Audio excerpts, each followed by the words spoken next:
নমস্কার বন্ধুরা, নবদিগন্ত চ্যানেলের পক্ষ থেকে আপনাদের সকলকে জানাই স্বাগতম। তো বন্ধুরা, এখন আমি আপনাদের সাথে যে আপডেটটি শেয়ার করতে চলেছি সেটি হচ্ছে এবারে কিন্তু পার্শ্ব শিক্ষক সংগঠন তারা কিন্তু এবারে ক্ষোভ উগড়ে দিলেন মুখ্যমন্ত্রীর বিরুদ্ধে। কারণ আপনারা দেখেছেন চাকরিহারা যোগ্য অযোগ্য গ্রুপ সি গ্রুপ ডি কর্মীদের জন্য 20,000-25,000 টাকা ভাতা ঘোষণা করেছেন মাননীয় মুখ্যমন্ত্রী। আর এই ঘোষণার পরেই তারা কিন্তু ক্ষোভ উগড়ে দিয়েছেন, তারা রাজ্য জুড়ে কিন্তু প্রতিবাদের ঝড় তুলেছেন। তো এই বিষয়ে আমরা এই প্রতিবেদনটি তুলে ধরছি, সম্পূর্ণ ভিডিওটি মনোযোগ সহকারে দেখুন। এবং এই আন্দোলনের ফলেই কিন্তু বেতন বৃদ্ধি ঘটবে আগামীতে, এবং সরকার কিন্তু এই পার্শ্ব শিক্ষকদের আন্দোলনে রীতিমতো চাপে পড়ে গেছে। তো সম্পূর্ণ ভিডিওটি শেয়ার করতে চলেছি, আপনারা মনোযোগ সহকারে দেখুন। কিন্তু এখনও যারা চ্যানেলটিকে সাবস্ক্রাইব করেনি আপনারা অবশ্যই চ্যানেলটিকে সাবস্ক্রাইব করে দেবেন। তো বন্ধুরা, রাজ্যের পার্শ্ব শিক্ষকরা তারা দীর্ঘদিন ধরে তার দাবি দাওয়া জানিয়ে আসছেন। তারা রীতিমতো একজন পার্মানেন্ট টিচারের মতো কাজ করেন, কিন্তু বেতন পান খুব সামান্য। আর এই বেতনে এখন বর্তমান যুগে যে দ্রব্যমূল্য বৃদ্ধি, এই দ্রব্যমূল্য বৃদ্ধির বাজারে তারা কিন্তু সংসার চালাতে নাভিশ্বাস অবস্থা।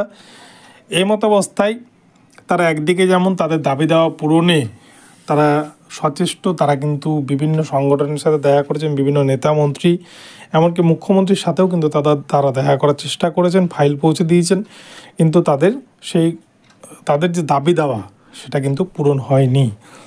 আর এর মধ্যে দেখা গিয়েছে গত 2-1 দিন আগেই গ্রুপ সি গ্রুপ ডি কর্মীদের জন্য ভাতার ঘোষণা করেছেন মাননীয় মুখ্যমন্ত্রী 20,000 এবং 25,000 টাকা।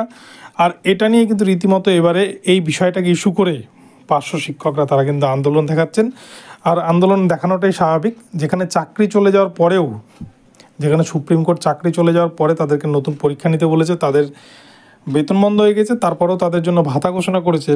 অপরপক্ষে যারা স্কুলে কাজ করছে, দিনের পর দিন যারা বঞ্চনার শিকার হচ্ছে, তাদের জন্য কিন্তু কিছু ঘোষণা করেনি। এটা রাগ হওয়াই স্বাভাবিক, কেননা তারা সার্ভিস দিয়ে আসছে, কিন্তু তারা এখনও পর্যন্ত সেই অর্থে কিন্তু সরকারের কাছ থেকে কোনো সুযোগ সুবিধা সেই অর্থে পেয়ে আসছে না। সেই জন্যই পার্শ্ব শিক্ষকরা কিন্তু রাজ্য জুড়ে প্রতিবাদের ঝড় তুলেছে, এবং তারা কিন্তু বড়সড় আন্দোলনে যাওয়ার পথে একটা হুঁশিয়ারি দিয়েছেন যে আগামীতে তাদের দাবি দাওয়া পূরণ না হলে তারা কিন্তু বড়সড় একটা পদক্ষেপ নিতে পারে। তো এই হচ্ছে আপডেট। দেখা যাক পার্শ্ব শিক্ষকদের এই আন্দোলনে, সারা রাজ্য জুড়ে যে 44,000 পার্শ্ব শিক্ষক রয়েছে, এই পার্শ্ব শিক্ষকদের আন্দোলনে কিন্তু সরকার কিছুটা হলেও চাপে পড়ে রয়েছে। কেননা একদিকে যেমন 26,000 চাকরি বাতিল, অপরদিকে আপনারা দেখেছেন 26,000 চাকরি বাতিলের পর থেকেই পেন ডাউন কর্মসূচি গ্রহণ করছে পার্শ্ব শিক্ষকরা। তো এই জায়গায় দাঁড়িয়ে রীতিমতো কিন্তু চাপে রয়েছে সরকার।